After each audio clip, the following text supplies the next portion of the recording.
తలతో ఒక నెత్తి మీదకి వచ్చింది అన్నట్లుగా బిగ్ బాస్ 7 సీజన్ 7లో క్యాప్టెన్సీ కంటెండర్ టాస్క్ ఏకంగా ఇప్పుడు గుడ్లతో మొదలైపోయింది. ఈ గుడ్ల టాస్క్ అయితే బిగ్ బాస్ ఇచ్చిన పజల్స్ అన్నిటి నుండి దాటుకుంటూ వెళ్ళి ఒక చోట ఉన్న గుడ్లని మరో చోట్ల వేయాల్సి ఉంటుంది. ఇలా జిలేబీ గులేబీ టీమ్స్ అయితే ఎంతో కష్టపడి ఆడుతూ ఉంటారు.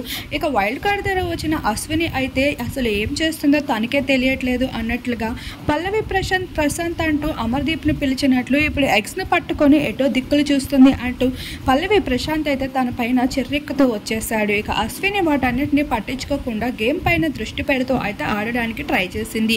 ఏది ఏమైనా చివరికి మాత్రం పల్లవి ప్రశాంత్ ఉన్న టీమే గెలవడం జరిగింది. ఆట అంటే ఎంతో కసిపెడుతూ వచ్చే పల్లవి ప్రశాంత్, అర్జున్ ఇలా అందరూ ఒకే టీంలో ఉండడంతో ఆ టీమే గెలిచేసింది చివరికి. ఇక రెండో రౌండ్ అయితే గ్రామస్తుల టాస్క్లోకి చేరిపోయారు బిగ్ బాస్ హౌస్ మేట్స్ అందరూ. మరి ఎక్స్ టాస్క్ పై మీ అభిప్రాయం ఏంటి? తప్పకుండా కామెంట్ సెక్షన్లో కామెంట్ చేయండి.